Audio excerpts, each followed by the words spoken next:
Hi DIY family, welcome back to our channel, Hack by Ebanks. So as you've been following, you know that we have been doing an extension or an addition to our home.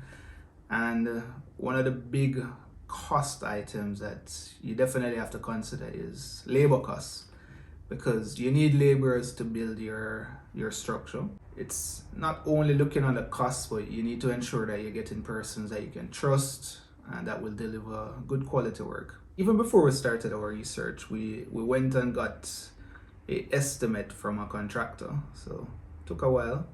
So when we got that estimate, the figure was out of our budget. As some of you are aware, we're currently renovating our home in Jamaica. In this video series, we share our journey of adding square footage to our home.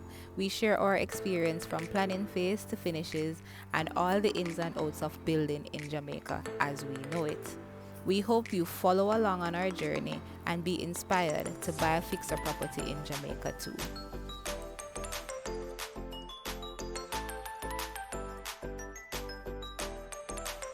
One of the first things that we utilized was the per square foot cost to actually build a home. I know a few years ago, I heard contractors talking about their per square footage cost to finish a building, which was I think about $8,000, 8,000 Jamaican dollars per square foot. So for example, if you're building 1,000 square foot house, you multiply that by $8,000 and you get $8 million, and that would include roofing, basic tiling, so just build a grade finish, so from structure come right up. So in our heads we were saying, all right, yes, COVID, things gone up, so let's use our own $10,000 or $11,000 per square foot, and we were only adding on 550 square foot. But remember, this should start to finish include painting, windows, everything. So then we said, okay, that's $10,000, 500 square feet. It's about $5 million to complete everything. That was our benchmark.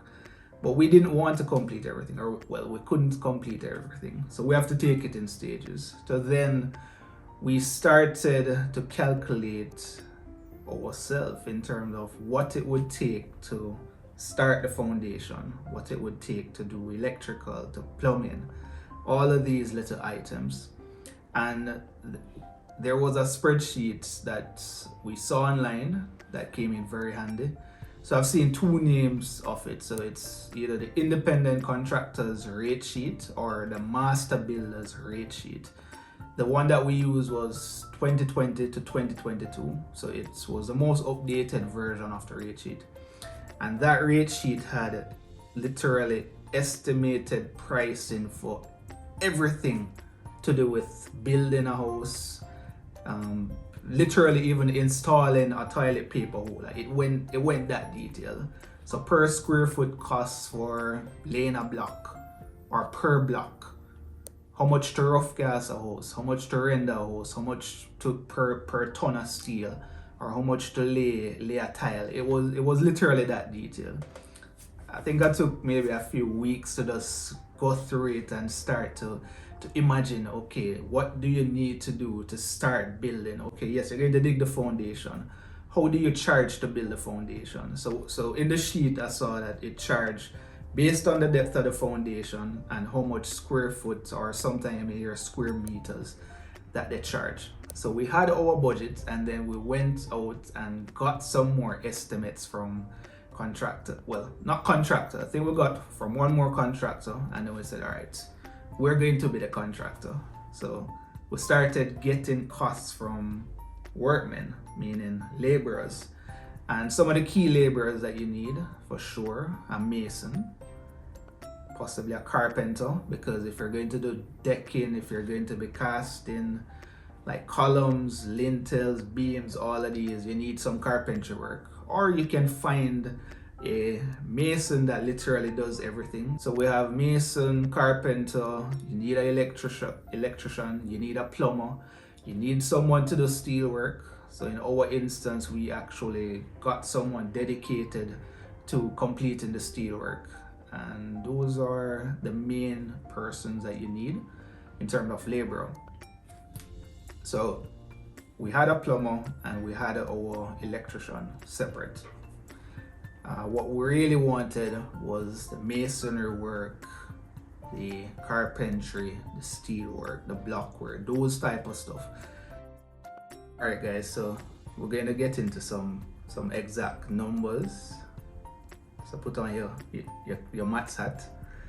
So as per the master builder's rate sheet, we started with calculating our foundation, and how the sheet shows it is they actually have a cost for line out the foundation, meaning you put your lot or put your board, ensure that the foundation is straight, so they have a cost for that. And they also have a cost to dig the foundation. And the grate that we use, because we're building 2 stories, so we had to go 3 feet deep based on our plans and based on what was approved. So they have a special rate for that. So the rate that we had was $200 per running foot to line with the foundation. Our foundation was 55 foot. So again, use our tape measure out exactly our foundation, which would mean the different walls, where the walls or the columns are going to go. So we had 55 foot, and we knew that it was $200 per running foot to line out. Then to dig the foundation, it was $400 per running foot, or sometimes they charge you $1,000 per cubic yard. And in this instance, a cubic yard was about 3 feet. So in the end, we pay, well, based on our calculation, we're supposed to pay $36,000 to dig our 55 foot foundation. That includes line out and dig it. Then to cast the foundation is our next cost. So you see, we're taking it step by step. So we dig foundation, and we need to cast the foundation. To cast the foundation, if you're doing it manually, that's what I mean by casting it. Depending on your size, you can also use premix, or you can get the concrete mixer. Maybe they cut down on the cost there. But we were using our labor, so our mason was going to do that. So we estimated based on our $500 per running foot.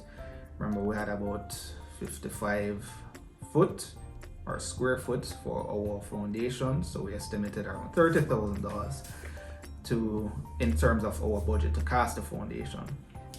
Then steel work, the cost that we utilized was between 80 to 100,000 per ton of steel, right?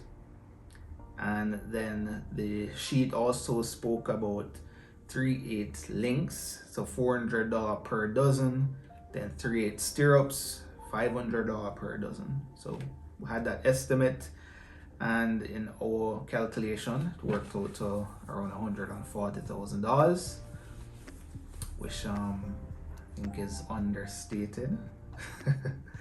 Then columns were also included. So to do a column, it's $1,000 per foot, right? So based on our column work, it would have been about $1,000 per foot, and we worked out to have 12 columns. So you times that by 8, depending on the height of your columns, and that worked out to about $104,000. So when I initially calculated this, also I wasn't aware of, you have the column and then you have the lintel, which also takes up some space. So that's something that you have to note in terms of your calculation, and depending on how you're doing it, because again, you can cast the lintel, or you can cast the lintel manually before you put the deck, or you can just, if you're doing premix, you just let them do it same time. So also for beams and lintel, we worked out that. So with the lintel, we knew how many windows we had. The cost per lintel was $700 per running foot. So what we did is we calculated the amount of windows, had the width of the windows, and we stated that, all right, for the windows, we paid so we estimated $35,000 to do the lintels over the window. So you see how detailed we get in for each of them. One of the next costs again that we worked out was the block work. So some persons charge different amount for the block work, but based on the rate sheet, they stated about $120 per block, which includes putting in steel and actually filling the block pockets. So we estimated that we were going to use approximately 800 blocks, and that was some good maths calculation there. So based on the depth of the foundation, how many walls we have, take out the lintel and the beams, so how many blocks going up. We also had a parapet wall, so we estimated pretty close. We ended up using 850 blocks actually, so it worked out to be $96,000 to do the block work, and that total came up to $900,000. So in terms of our masonry, our carpentry, our steel work, our block work, digging foundation. So based on our calculation using the master builder's sheet, all right, so it was approximately $880,000 per the master builder's sheet, and we found a workman, a laborer, that provided us with the carpentry, masonry, and the steel work that came up to $1.1 million. Well, that's after a little negotiation, but I felt good about the first time I met him. His name was also Roy. My name is Rory, but I did get a good feeling. And what we also used was, when we went through the plan, actually see how he interpreted the plan and heard some of his ideas, even in terms of like how he's going to dig the foundation, how deep. So those are some of the factors that we utilize, but we agreed to work on it, came up with a contract and stick to the figure. So definitely recommend you getting a copy of the master builder's sheet, looking on it and trying to do your calculations yourself if you can. If not, you can also get a bill of quantity, meaning that persons or a surveyor, they can actually calculate some of these things for you. So DIY family, don't feel disheartened or turned off from building.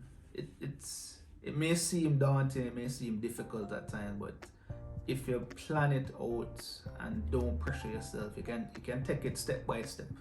So you see, just like how we calculated how much to dig a foundation, you can start with that. Just start with, all right, we're going to budget $36,000, right? We know say is 55 square feet. You can even go buy a pick or a hoe and start dig it out. I did lift some of the blocks and move debris. Have to help out, still in our DIY phase, right? But you can take it step by step. I normally remember, like back in the days when I was in country, when persons are decking house, literally you don't really pay people. You maybe give them a little money, but at the food what the money them come for. And in a day a place deck off. We need to kind of get back them type of living in Kingston. I know it's different in Kingston, but that's what I saw in country. And you can just literally take it step by step, phase by phase. Buy some block here, buy some block and put on. Buy some steel. Steel for sure, the price for steel always go. Buy some steel and put on. Buy some lumber. Just ensure so what you're buying not go spoil or rust away. But you can take it step by step, phase by phase. I know you see us doing this build, but we still taking it step by step and phase by phase. And keep it up. Try doing it yourself. Try budgeting and look for the deals. We're going to be sharing some ways to save, some tips and some deals for sure, because we have identified them. This is the end of our video. Stay tuned to our next video where we'll be talking about some actual material costs and how we compared costs between different hardware stores, and some tips to actually find some ways you can save in terms of material and design work. So stay tuned, like, share and subscribe. Hope this was helpful.